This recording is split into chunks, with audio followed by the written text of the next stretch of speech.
लोग करेंगे जो है अम्ल वर्षा के टॉपिक पर बात करेंगे।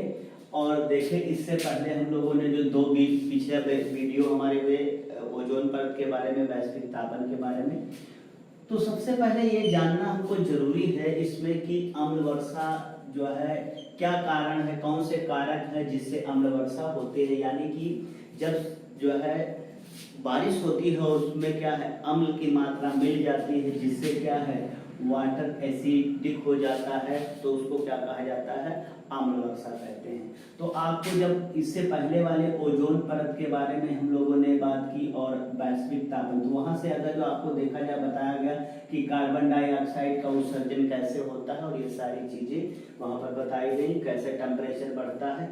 सेम वही कंडीशन कुछ यहाँ पर देखिए, जो एसिड रैन होता है वो दो तरह से, एक होता है आर्द्रता तरफ, यानी इसको बेड पोजीशन कहते हैं, और इसको क्या कहा जाता है, ड्राई कहा जाता है, ये दो तरह का होता है। जब बर्फ, कोहरा और धुंध के रूप में ठीक जो है रेनफॉल जैसे होता है, प्रेसिपिटेशन होता है, ऐसे जब बर्फ, कोहरा, धुआं गिरता और ये इसमें भी एसिड मिला रहता है, तो इसको कहते हैं वेट। और जब क्या होता है, गैसेस फॉर्म में जो है जल में घुल जाती है और फिर गिरता है, तो उसको कहते हैं ड्राई। चले हम लोग बात करते हैं इसी में। तो सबसे पहले बात करेंगे कारक के, जो है अम्ल वर्षा के कौन कौन से कंपोनेंट हैं जो अम्ल वर्षा कराने में सहायक होते हैं। तो देखेंगे सबसे पहले सल्फर डाइऑक्साइड की अगर जो बात किया जाए, तो ये आपको बताया जाता है कि जब ज्वालामुखी फटते हैं, क्या फटते हैं, ज्वालामुखी फटते हैं, तो यहाँ से क्या है सल्फर डाइऑक्साइड निकलती है। और ये आप बताया जाता है कि जो ईंटों के भट्ठे हैं, यानी जो ब्रिक्स बनती हैं, तो ईंटों के जो भट्ठे हैं वहां से भी क्या है सल्फर डाइऑक्साइड निकलती है। इसीलिए बताया जाता है कि सल्फर डाइऑक्साइड के कारण क्या होता है, आम में एक सल्फर डाइऑक्साइड के कारण आम में कोयलिया रोग लगता है, कोयलिया रोग लगता है। क्लियर, इसको इंग्लिश में कहते हैं ब्लैक टिप। क्या कहा जाता है, ब्लैक टिप, बहुत पूछा जाता है। इसी को काला सिरा भी कहा जाता है। ठीक, तो पूछा जाए आम में ब्लैक टिप रोग किसके कारण लगता है, सल्फर डाइऑक्साइड के कारण। इसीलिए सख्त हिदायत दिया जाता है कि जहां पर जो है सल्फर डाइऑक्साइड ईंट के भट्ठे लगे हों, वहां पर आम के बाग नहीं लगाना चाहिए। तो आम के बाग नहीं लगाना चाहिए। और अगर जो लगाने भी पड़ जाए, तो जो चिमनियां हैं ये 50 मीटर से अधिक इनकी ऊंचाई होनी चाहिए, ऐसा आता है। ठीक, तो पूछा जाता आम में कोयलिया रोग किसके कारण लगता है, सल्फर डाइऑक्साइड। दूसरा हम लोग बात करेंगे सल्फर डाइऑक्साइड के बारे में।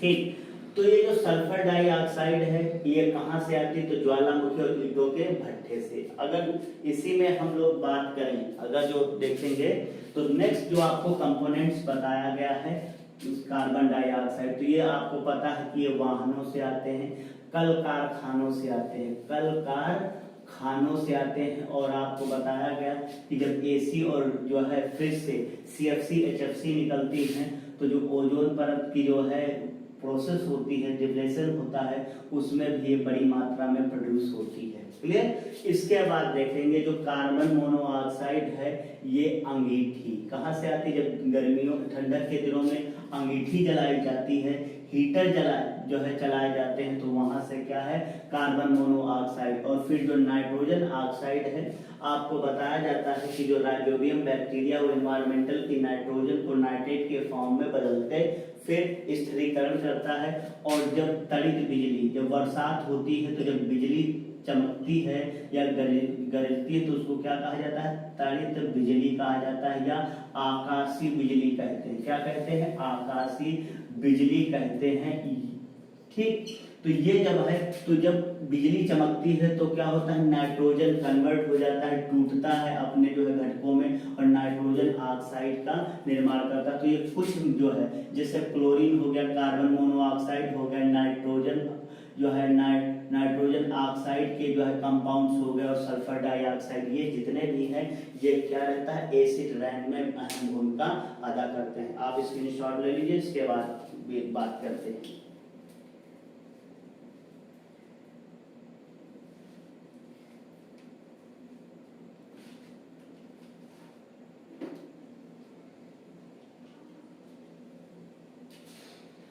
चलिए इसमें देखेंगे।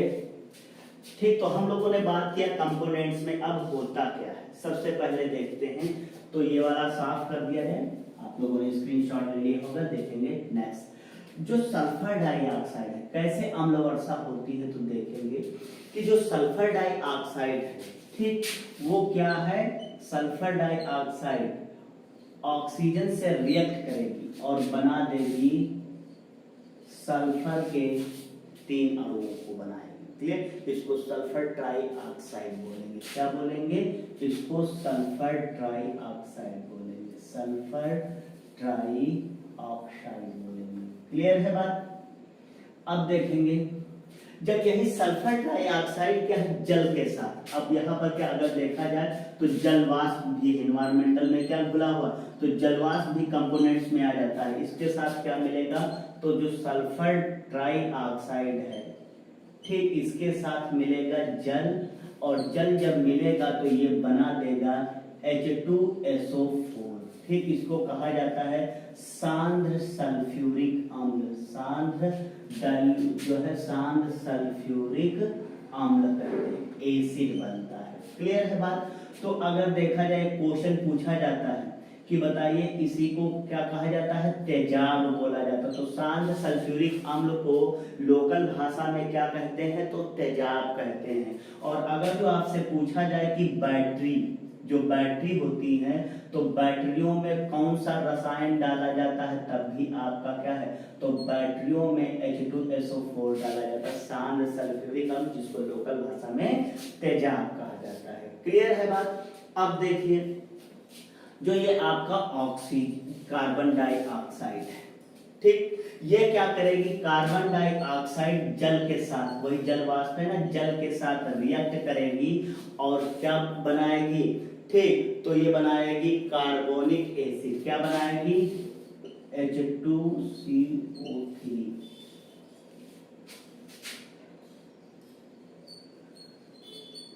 कार्बोनिक एसिड बनाएगी। क्लियर है बात।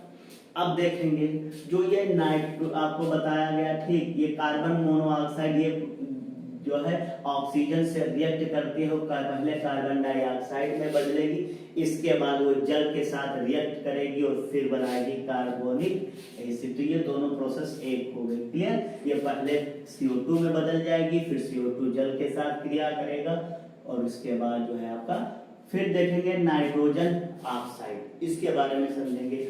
तो ये जो नाइट्रोजन ऑक्साइड है, ये भी क्या करेगा, नाइट्रोजन ऑक्साइड जल के साथ क्रिया करेगा। किसके साथ क्रिया करेगा, जल के साथ, और बना देगा HNO3। क्या बनाएगा, HNO3 बनाएगा। इसको हम लोग कहते हैं नाइट्रिक अम्ल, या अम्ल का सोडा कहा जाता है। क्या है, तो नाइट्रिक अम्ल बनाएगा। क्लियर है। अगर हम लोग देखेंगे, जो ये आपका क्लोरीन है, ये भी क्या है, क्लोरीन मिलेगा जल के साथ, और किसका, HCl का निर्माण कर देगा। तो ये सब देखेंगे, हाइड्रोक्लोरिक अम्ल HNO3 यानी कि नाइट्रिक अम्ल, कार्बोनिक अम्ल, ठीक, और एक सल्फ्यूरिक अम्ल, ये सारे एसिड बनते हैं। अब सबसे पहले देखेंगे कि इनका इफेक्ट क्या है।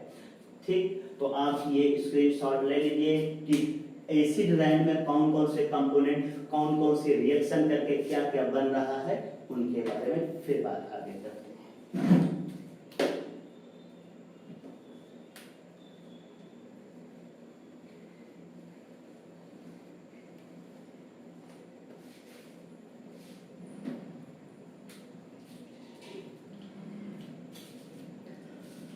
चलिए देखते हैं इसी में। ठीक, आई होप आपने स्क्रीनशॉट ले लिया आपका। देखते हैं नेक्स्ट। अब आपको एक चीज आता है, ये सारे जो एसिड बने, तो थोड़ा समझ लेंगे एसिड की विशेषता यहाँ पर, और जो है बेस का, क्योंकि ये भी बहुत जानना जरूरी है। तो देखेंगे इसी में आपको ये बताया जाता है, अगर जो क्वेश्चन एक आता है अम्ल, और आप लोगों ने खूब पढ़ा होगा क्षार, ठीक, यानी क्षार को इंग्लिश में कहते हैं बेस, और अम्ल को कहते हैं एसिड। क्लियर है, पॉइंट समझेंगे। देखिए अम्ल क्या होता है, तो आपको डिफिनेशन बताई जाती है कि जो H आयन देते हैं, क्या देते हैं, H आयन, जब रिएक्शन होती है, कोई रासायनिक अभिक्रिया होती है, उसमें H आयन देते हैं। और जो अगर जो हम लोग बात करें क्षार की, तो ये OH माइनस आयन देते हैं, हाइड्रोक्साइड बना आयन देते हैं। इसके बाद अगर देखा जाए दूसरी विशेषता, अगर जो हम लोग टेस्ट की बात करें, तो ये स्वाद में क्या होते हैं, खट्टे होते हैं। इसी वजह से जितने रसीले फल होते हैं और खट्टे होते हैं, उनमें शायद सब एसिड ही पाए जाते हैं। ठीक, उनके अलग अलग नाम हम लोग बात करेंगे इसी पर। इसके बाद देखेंगे ये कसैले होते हैं। कैसे होते हैं, कसैले या तीत कहा जाता है, तीत बोलते हैं, तीत कसैले। दूसरा अगर जो आपको पहचान बताया जाए, तो आप लोगों ने पढ़ा होगा कि जो शैवाल है और प्लस कवक है, इन दोनों के जब ये बरसात के दिनों में एक साथ साथ सजीवी के रूप में उगते हैं, डेवलप खुद को करते हैं, तो एक नया प्रोडक्ट बनता, उसको कहते हैं लाइकेन। क्या कहते हैं, लाइकेन। और लाइकेन का जो है इसी से बनता है लिटमस पेपर। क्लियर है, क्या बनता है, लिटमस पेपर। अगर पूछा जाए लिटमस पेपर किससे बनता है, तो वो लाइकेन जो है, लिटमस पेपर किससे बनता है, तो लाइकेन से। और लाइकेन किसका सहजीवी है, तो शैवाल और कवक का। क्लियर है बात, पॉइंट इतना क्लियर हो रहा, देखेंगे। इसी वजह से सबसे बड़ी विशेषता ये है कि जहां पर सल्फर डाइऑक्साइड होगा, जहां पर क्या है, सल्फर डाइऑक्साइड होगा SO2, वहां पर ये लाइकेन क्या है, सूख जाएगा, खुद को डेवलप नहीं कर पाएगा। इसी वजह से लाइकेन को प्रदूषण का सूचक कहते हैं, प्रदूषण का सूचक कहते हैं। समझ पाया ना, तो इंडिकेटर ऑफ एनवायरमेंटल बोला जाता है, जो है पोल्यूशन बोला जाता है इसको। तो प्रदूषण का सूचक किसको कहा जाता है, लाइकेन। बहुत क्वेश्चन पूछा जाता है, आप समझेंगे। तो लिटमस पेपर क्या कर देता है, यहाँ पर जब जो है लिटमस पेपर पर जैसे ही जो है हम लोग कोई जो है मटेरियल डालते हैं लिक्विड फॉर्म में, तो क्या क्या उसमें चेंजेस आते हैं, ये है। अगर एसिड होगा तो क्या चेंजेस आएंगे, बेस होगा तो क्या चेंजेस आएंगे, उस पर बात करेंगे।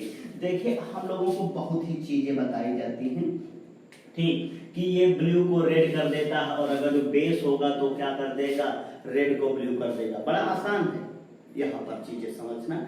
लेकिन बात है जब आप एग्जाम में पहुंचते हो, वह 4 ऑप्शन देते हैं, रेड को ब्लू करेगा, ब्लू को जो है वो रेड को ब्लू करेगा, ब्लू को रेड करेगा, ठीक, येलो करेगा, वाइट करेगा। जब वहां पहुंचते 4 ऑप्शन कंफ्यूज हो जाते, यार ये बेस की डिफिनेशन थी ब्लू को रेड, कि रेड को ब्लू, ये एसिड की थी बराबर। तो मैं एक ट्रिक से आपको बताऊंगा, ठीक। जितने भी लिंकर होते हैं, बहुत जो है वाइन वगैरह पीते हैं, तो उनको अक्सर देखा होगा कि वो एक दुकान जहां पर शराब मिलती है, ठीक, उसको बार बोला जाता है। अब जब कम अल्कोहल की मात्रा तो उसको बियर कहते हैं। क्लियर, तो क्या बोलते हैं, बार बोलते हैं। क्लियर। और अगर जो बंदा दारू पी के जाएगा तो उसके घर में रगड़ रगड़ के बीवी धोएगी। समझ पा रहे हैं ना बात को। तो ये दोनों ट्रिक याद करेंगे। बी का मतलब हो गया ब्लू, आर का मतलब हो गया रेड, और ए का मतलब हो गया एसिड। अब ये आप ट्रिक याद रखेंगे, कोई एग्जाम आ जाए कभी कंफ्यूज नहीं होंगे कि रेड को ब्लू कर रहा है या ब्लू को रेड कर रहा, एसिड होगा या बेस होगा, कंफ्यूजन नहीं, बस ये याद रखेंगे। अब देखेंगे यहाँ पर, तो अगर हम लोग बात करें, यहाँ पर देखें तो ये क्या हो रहा है, ब्लू से किधर शिफ्ट हो रहा है, ब्लू से रेड की तरफ शिफ्ट हो रहा, तो ब्लू से रेड में बदल जाएगा अगर जो एसिड होगा। तो एसिड को जैसे लिटमस पेपर पर डालोगे वो ब्लू से रेड हो जाएगा।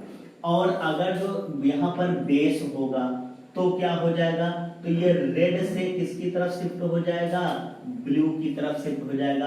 आर का मतलब हो गया रेड, बी का मतलब हो गया यहाँ पर बेस, और आर का मतलब ये बी का मतलब हो गया ब्लू।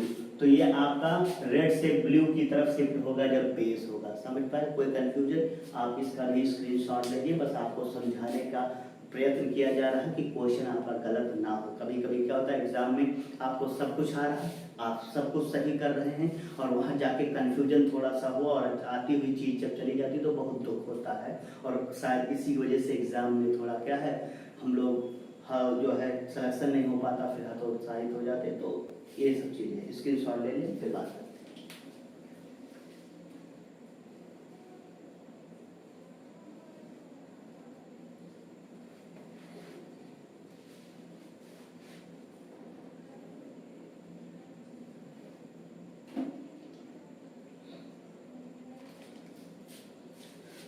चलिए बात करेंगे।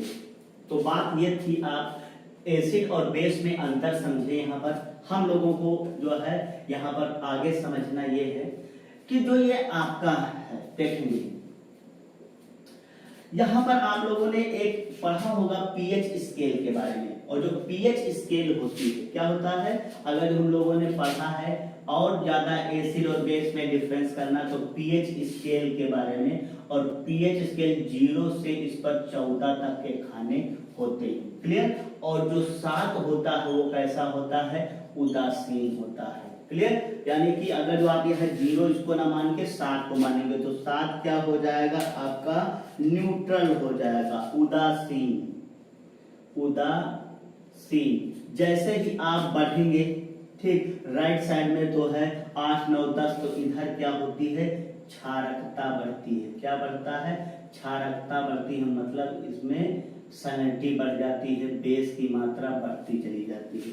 और जैसे जैसे आप 7 से क्या है, राइट जो है लेफ्ट साइड में आएंगे, राइट में जाएंगे तो बढ़ेगा क्षारकता, और लेफ्ट में आएंगे तो क्या बढ़ेगा, यहाँ पर अम्लता बढ़ेगी। क्या बढ़ेगी, अम्लता बढ़ेगी। समझ पा रहे हैं, इसको कहते हैं एसिडिटी बढ़ती है, ठीक। क्या बढ़ती है, एसिडिटी बढ़ती है, ठीक। तो देखेंगे सबसे ज्यादा अगर जो हम लोग बात करें इसी में, इधर बढ़ेंगे तो क्या हो जाएगा, अगर जो इधर की तरफ बढ़ेंगे तो क्षारकता बढ़ेगी, और इधर की तरफ आएंगे तो क्या बढ़ेगी, अम्लता बढ़ेगी। क्लियर है बात। तो जो उदासीन होता है, इसका मतलब होता है कि अभी आपको बताया गया कि जो है एसिड क्या होते, स्वाद में खट्टे होते, वो तीत होते यानी कसैले होते हैं।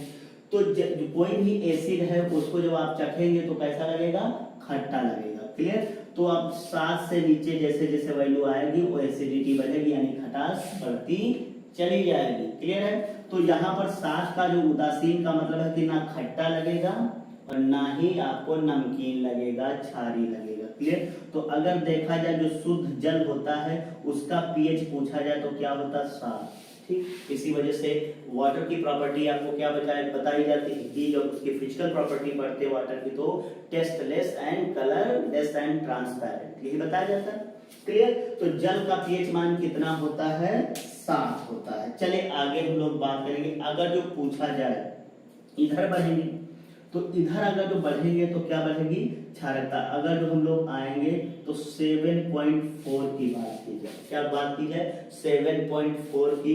तो ये जो होता है 7.4, ये आंसू का पीएच मान होता है, और ब्लड का पीएच भी मान कितना होता है, 7। यानी अगर जो आपसे पूछा जाए खून कैसा होता, तो हल्का क्षारीय आप बताएंगे, क्लियर। क्योंकि जैसे जैसे आप 14 की तरफ बढ़ेंगे यहाँ 7 से, उतने क्षारकता बढ़ेगी, क्लियर। तो हल्का क्षारीय कहीं कहीं ऑप्शन में मिलता है। तो ब्लड कैसा, और रक्त जो है आंसू और ये ब्लड दोनों कैसे होते हैं आपके, हल्के क्षारीय होते हैं, क्लियर। आगे हम लोग बढ़ेंगे। अगर यहाँ 8 के पार आए, यहाँ पर 8.5 पर आए, तो ये जो 8.5 होता है ये समुद्री होता है जल।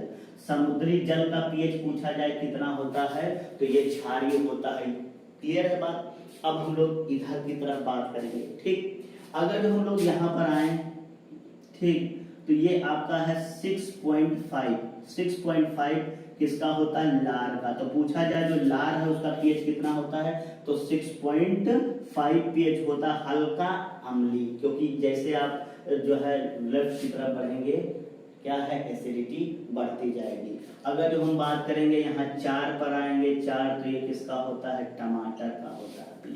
और अगर जो हम यहाँ पर आएंगे जो है 2 पर, तो 2 का पीएच मान नींबू का होता है, क्लियर है बात, आप समझ पा रहे हैं। तो ये सारी चीजें कुछ कुछ पूछी जाती है, हम लोगों ने बात की यहाँ पर। अब देखेंगे, लेकिन जब ये सारे जो जब यहाँ पर प्रोडक्ट अभी आए, जैसे आपको बताया गया कि जो है यहाँ पर क्या सल्फर के ट्राई ऑफ मिले, किसके साथ, जल के साथ मिले, और H2SO4 बना, ठीक। अब ये H2SO4 जो अम्ल है, यही वर्षा जल के साथ क्या है, जब धरातल पर गिरना शुरू करता है, तो इसी को हम लोग क्या कह देते हैं, एसिड रेन कह देते हैं, अम्ल वर्षा कह देते हैं। समझ पा रहे बात को। तो आप थोड़ा इसका स्क्रीनशॉट ले लीजिए, फिर बात करते हैं।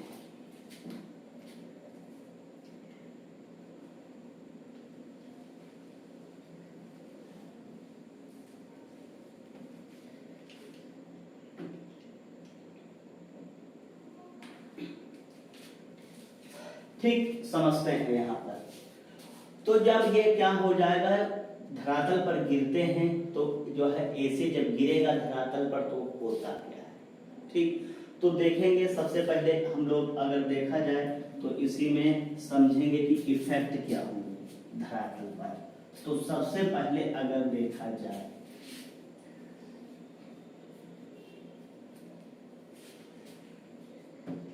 तो अगर देख हम लोग प्रभाव की बात किया जाए तो जब धरती पर ये गिरते तो पहला बात है, अगर जो कोई मानव है और उसके ऊपर एसिड रेन हो रही है और त्वचा के ऊपर गिरेगा, ठीक, तो उसमें क्या है स्किन जल जाएगी और उसको कैंसर रहेगा, क्लियर।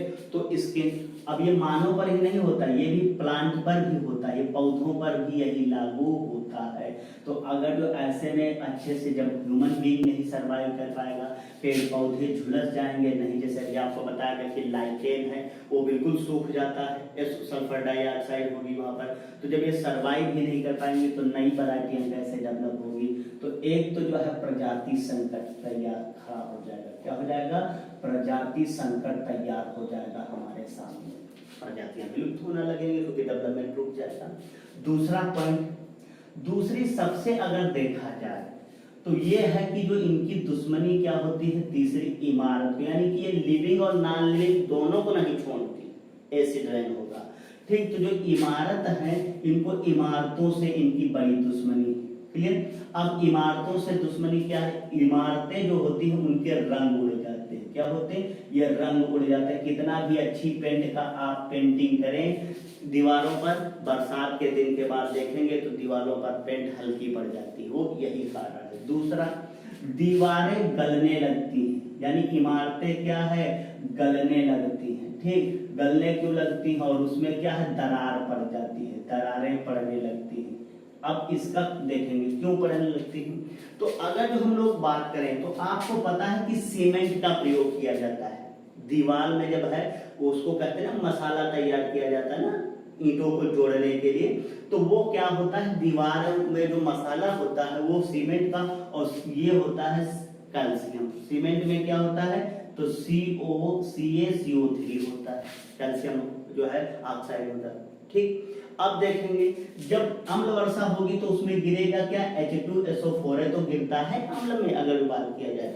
तो जब ये गिरेगा तो ये सीमेंट जो लगी हुई है उससे रिएक्ट करेगा, ठीक, और बनाएगा कैल्शियम सल्फेट। क्या बनाएगा, CaSO4 बना देगा, कैल्शियम सल्फेट बनाएगा।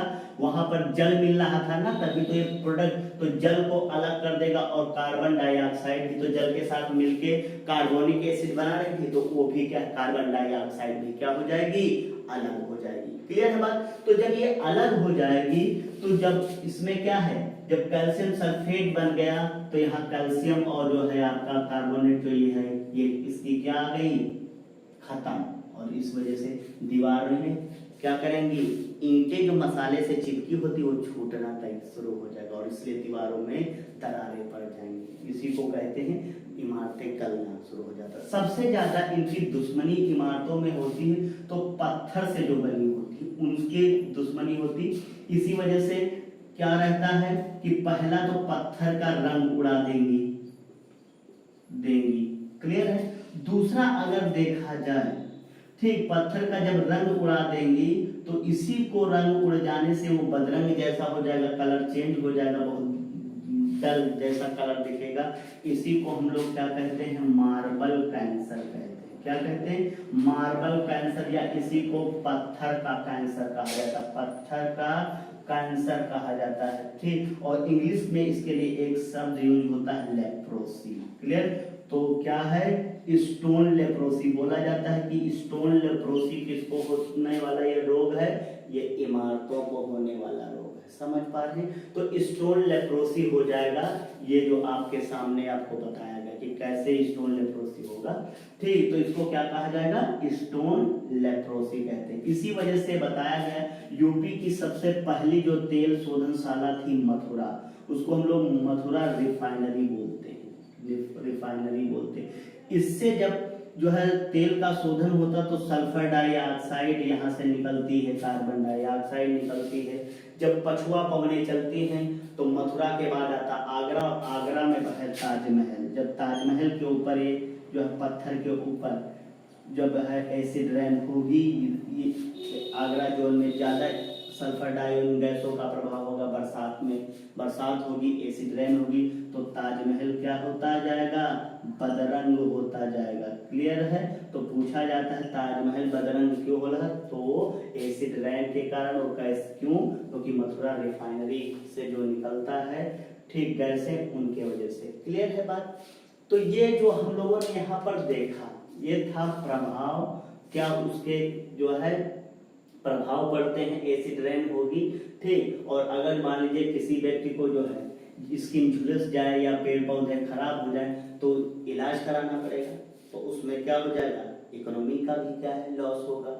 इसी वजह से आप इसको उस पॉइंट ऑफ व्यू से ना देखें कि एसिड रेन होगा तो उससे केवल इन्वायरमेंटल, ह्यूमन बीइंग भी प्रभावित हो रहा, समझ पा रहे ना? तो सभी पॉइंटों से हमको देखना है। चलिए आगे हम लोग बात करेंगे, इसी में देखेंगे। अब इसके क्या है, वही पहले आपको फिर बताया जाता समाधान। अगर जो कोई समस्या है तो उसका समाधान भी होगा। तो सबसे पहले है कि लोगों को जागरूक करें। क्लियर? और जागरूक कैसे होगा, तो जागरूक करने के लिए लोगों को बहुत सारे सम्मेलन होते हैं, कन्वेंशनल होते हैं, समिति जो है संधियां होती हैं। तो जैसे आपको उसी में बताया जाता था मॉन्ट्रियल प्रोटोकॉल, ठीक, Rio de Geneva Kyoto protocol, ये सारे प्रोटोकॉल होते हैं, वो हम लोग एक अलग से टॉपिक में देखेंगे, बस इसलिए। तो पहली है जागरूकता। और आपको बताया गया था कि 5 जून 1972 को आपको ये बताया गया था कि सबसे पहले जैसे जो है इन्वायरमेंटल को बचाने के लिए सम्मिटी हुई थी, इसी वजह से 5 जून को पर्यावरण दिवस मनाया जाता है विश्व में। क्लियर? तो जागरूकता बहुत जरूरी। दूसरे नंबर पर अगर देखा जाए, जैसे वाहनों का प्रयोग कम किया जाए, कल कारखानों का प्रयोग कम किया जाए, ठीक, जितने भी कार्बन डाइऑक्साइड उत्सर्जन के सोर्सेस हैं उनको कम किया जाए। समझ पा रहे हैं ना बात को? तो ये सारी चीजें यहाँ पर है। पेड़ पौधे कम काटे जाएं जिससे कार्बन डाइऑक्साइड का जो है ठीक ना काटे जाएं, जिससे कार्बन डाइऑक्साइड का लेवल ना बढ़ने पाए। क्लियर? ईंटों के भट्ठों का जो है जो बहुतायत में ना जो है ईंटों के भट्ठे बनाए जाएं जिससे सल्फर डाइऑक्साइड ना प्रोड्यूस हो। क्लियर? अब ज्वालामुखी एक नेचुरल प्रोसेस है, उसको तो रोक नहीं सकते, लेकिन जो मैन मेड है उनको तो हम रोक सकते हैं ना। तो ये सारी चीजें हम लोगों ने बात की इस टॉपिक पर। आई होप आपको वीडियो पसंद है, क्योंकि यहाँ से 1 नंबर का क्वेश्चन बनता है। क्लियर? आप इस वीडियो को लाइक करें, शेयर करें। धन्यवाद।